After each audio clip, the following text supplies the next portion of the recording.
Welcome to CMG Prakhar e learning platform. I am your bio educator Shikha. तो class 10 के live processes chapter को continue करते हुए आज हम पढ़ेंगे ट्रांसपोर्टेशन के बारे में।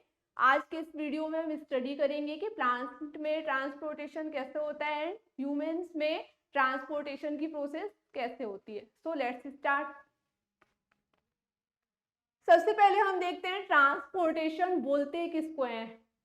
Transportation is the process to movement of any substances to one place from another place। तो इसको लिख सकते हैं transportation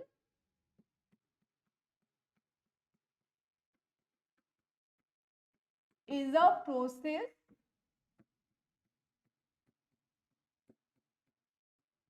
to movement of any substances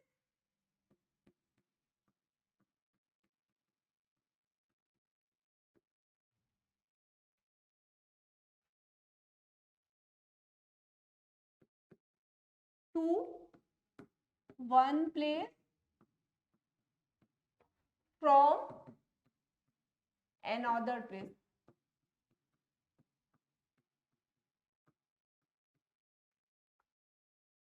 तो सबसे पहले हम पढ़ते हैं transportation of plants.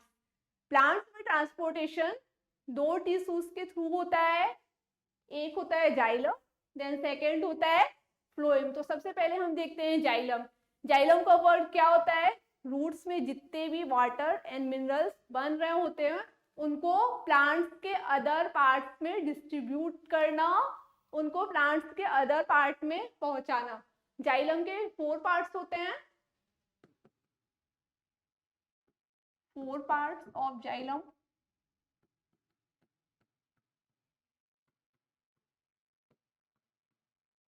Xylem fibre,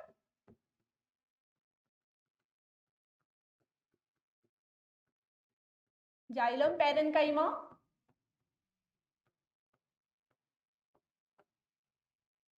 xylem tracheid,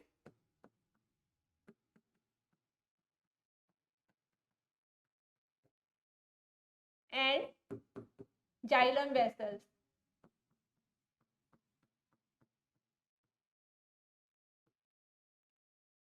तो जाइलम में जो जाइलम वेसल्स होती हैं और जाइलम ट्रैकिड्स होती हैं एक दूसरे से इंटरकनेक्टेड होती हैं, जो कि रूट्स, लीव्स एंड स्टेम से अटैच्ड होते हैं।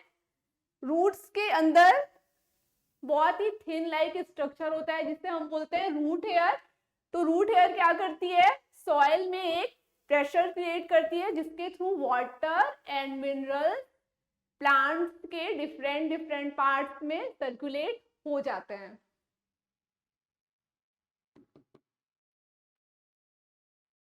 देन ये किसके करते होता है, डिफ्यूजन के करते। जाइलम में जो भी वाटर एंड मिनरल्स प्लांट्स के अदर पार्ट्स में सर्कुलेट होते हैं वो डिफ्यूजन के थ्रू होता है। डिफ्यूजन कैसी प्रोसेस होती है, डिफ्यूजन का मतलब होता है मॉलिक्यूल्स का हाई कंसंट्रेशन एरिया से लो कंसंट्रेशन एरिया की तरफ मूवमेंट करना। देन अपने अदर टिश्यू पे आते हैं फ्लोएम। फ्लोएम का वर्क क्या होता है, लीफ में जो भी फूड बन रहा है उसको प्लांट्स के अदर पार्ट्स में सर्कुलेट करना। फ्लोएम के भी 4 पार्ट्स होते हैं। 4 parts of phloem.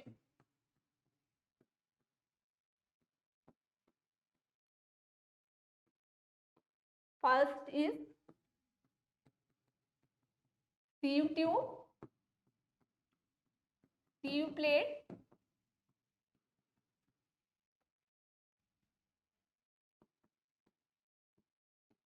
companion cell and phloem parenchyma।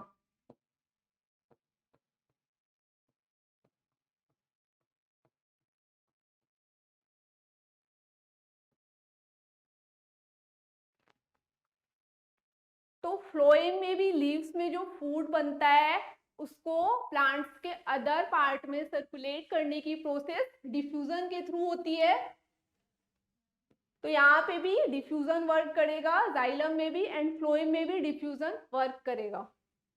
Then आते हैं अपने नेक्स्ट टॉपिक की ओर, transportation of human beings.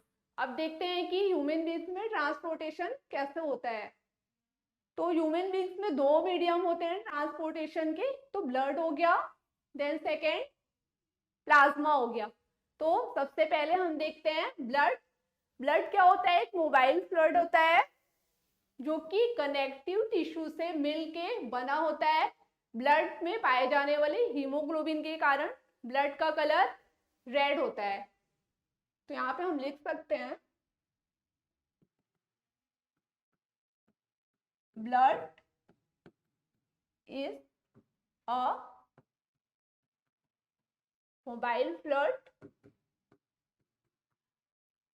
Mobile fluid और ब्लड का कलर रेड क्यों होता है? उसमें प्रेजेंट हीमोग्लोबिन के करते। अब ब्लड के फंक्शंस देखते हैं।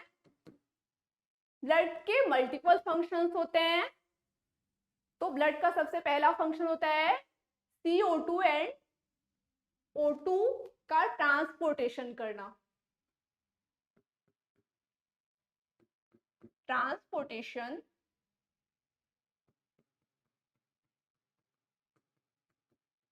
Of CO2 and O2। Then blood का सेकेंड फंक्शन है बॉडी के टेम्परेचर को मेंटेन रखना, मेंटेन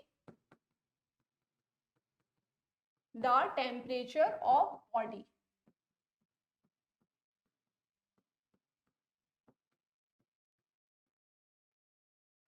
देन ब्लड का थर्ड फंक्शन क्या है?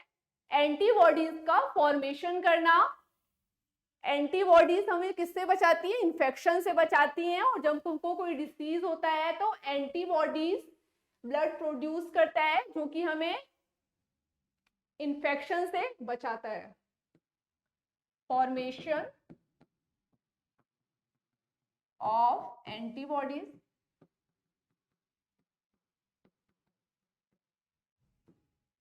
एंड ब्लड का फोर्थ फंक्शन क्या है? क्लॉटिंग करना। जब हमें चोट लगती है तो ब्लड क्लॉटिंग करके एक्स्ट्रा ब्लड को बहने से रोकता है।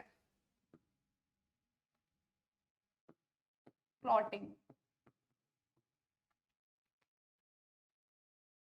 देन देखते हैं प्लाज्मा। प्लाज्मा एक ऐसा मीडियम होता है जिसमें ब्लड सेल्स सस्पेंडेड होते हैं और इम्बेडेड होते हैं। It is a medium where blood cells are embedded। Plasma कैसा होता है? लाइट येलो कलर का होता है। इसका मीडियम ब्लड होता है। अब प्लाज्मा के फंक्शन देख लेते हैं। प्लाज्मा का सबसे पहला फंक्शन है पीएच को बैलेंस करके रखना, बैलेंस्ड पीएच। एंड प्लाज्मा का सेकेंड फंक्शन है पूरे बॉडी के टेम्परेचर को यूनिफॉर्म करना या एक जैसा बनाए रखना। Uniform the heat on body. Then plasma का थर्ड फंक्शन क्या है? Transportation of hormones. Transportation of hormones.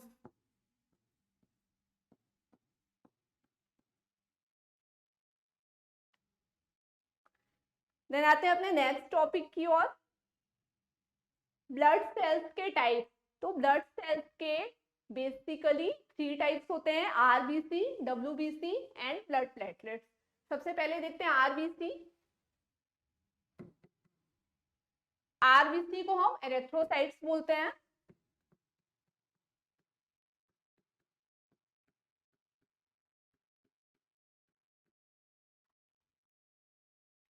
ये आरबीसी है। तो आरबीसी का स्ट्रक्चर कैसा होता है? डिस्क लाइक होता है, ये इनका स्ट्रक्चर स्फेरिकल टाइप का होता है और ये रेड कलर की होती है। आरबीसी में पाए जाने वाले हीमोग्लोबिन के कारण ब्लड का कलर रेड होता है। अब सेकेंड देखते हैं डब्ल्यूबीसी। डब्ल्यूबीसी को ल्यूकोसाइट्स बोलते हैं।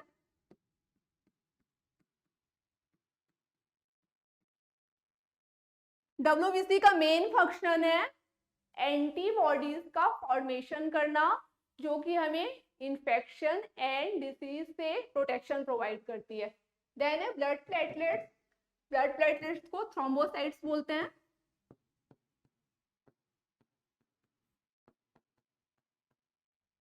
ब्लड प्लेटलेट्स का फंक्शन होता है क्लॉटिंग करना। जब हमें चोट लगती है तो ब्लड के बहाव को, ब्लड के फ्लो को रोकने का काम क्लॉटिंग करती है। अगर हमें चोट लगी और वहां पे क्लॉट्स नहीं बने, वहां पे क्लॉटिंग नहीं हुई, तो कंटिन्यूअसली हमारा ब्लड फ्लो होता रहेगा। तो इससे बचने के लिए ब्लड प्लेटलेट्स वहां पे क्लॉटिंग का काम करते हैं, ब्लड को रोक देते हैं। देन आते हैं अपने नेक्स्ट टॉपिक की ओर, ब्लड वेसल्स। ब्लड वेसल्स एक नेटवर्क की तरह होते हैं और ब्लड वेसल्स एक पाथवे प्रोवाइड करते हैं जिससे कि ब्लड पूरी बॉडी में मूवमेंट करता है। ब्लड वेसल्स के 3 टाइप्स होते हैं, कैपिलरीज, आर्टरीज एंड वीन्स। सबसे पहले देखते हैं capillaries. Capillaries arteries and veins को कनेक्टेड करने का काम करती है। It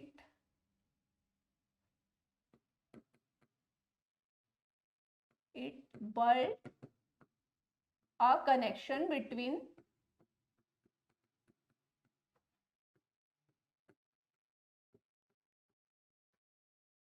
arteries and veins.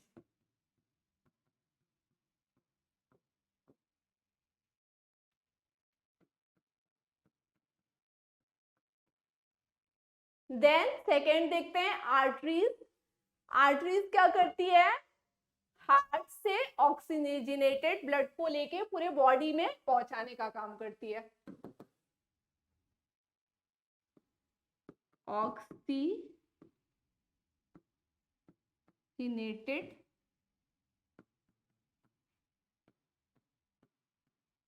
Blood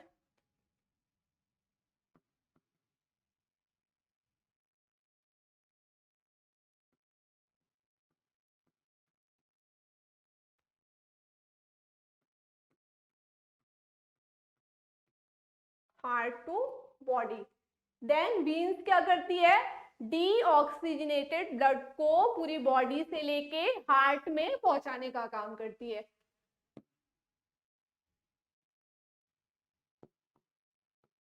deoxygenated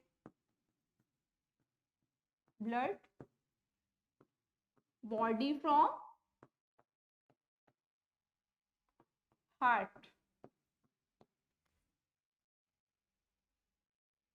then आते हैं नेक्स्ट टॉपिक की ओर। अब यहाँ पे पढ़ते हैं हार्ट के बारे में। हार्ट एक मस्कुलर ऑर्गन होता है। हार्ट की जो बीटिंग की रेट क्या होती है? 72 बीट पर मिनट। और हार्ट में 4 चैम्बर होते हैं, right atrium, left atrium, right ventricles and left ventricles.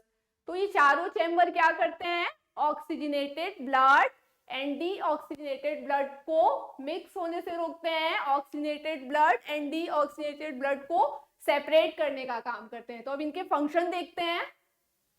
सबसे पहले right atrium, deoxygenated blood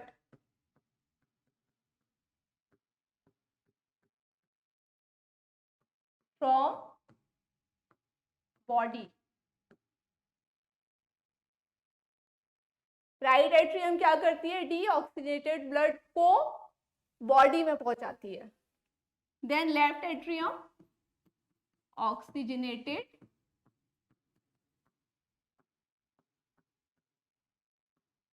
blood from lung.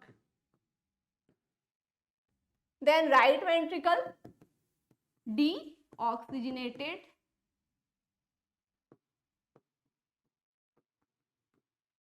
blood from lung.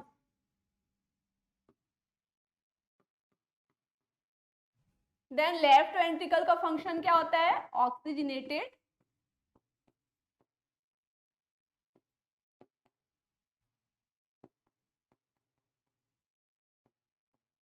Blood from body.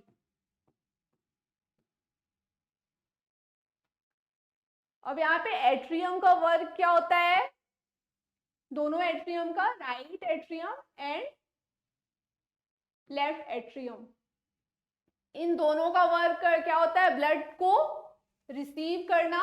And right ventricle and left ventricle का main function होता है blood को pump out करना. अब यहाँ पे हम हार्ट का स्ट्रक्चर देख लेते हैं. ये हार्ट के राइट साइड पे सिचुएटेड है right atrium, right ventricle, and left side पे सिचुएटेड है left atrium and left ventricle. अब यहाँ पे इसका अपर स्ट्रक्चर होता है, इसको बोलते हैं अरोटा, जो कि ब्लड को बॉडी से कैरी करती है. ब्लड में जितना भी डीऑक्सीजनेटेड ब्लड बना है उसको कैरी करने का काम अरोटा करती है. देन पल्मोनरी आर्टरी लंग से ब्लड को कैरी करने का काम करती है. पल्मोनरी वीन्स, इसका फंक्शन भी होता है ब्लड को कैरी करना लंग से. देन देखते हैं सुपीरियर वेना केवा, ये ब्लड को कैरी करती है हार्ट से. मीन्स हार्ट में जो भी ऑक्सीजनेटेड ब्लड बना है उसको कैरी करने का काम करती है. एंड लास्ट है इंफीरियर वेना केवा, ये भी हार्ट से ब्लड को, हार्ट में जितना भी ऑक्सीजनेटेड ब्लड बना है उसको कैरी करके बॉडी के अदर पार्ट्स में पहुंचाने का काम करती है. तो आज की ये क्लास हमारी यहाँ पे एंड होती है. आई होप आपको ये क्लास अच्छी लगी होगी. अगर आपको मेरी क्लास पसंद आई तो इस वीडियो को ज़्यादा से ज़्यादा शेयर करें. साथ ही साथ हमारे चैनल को सब्सक्राइब करना ना भूलें.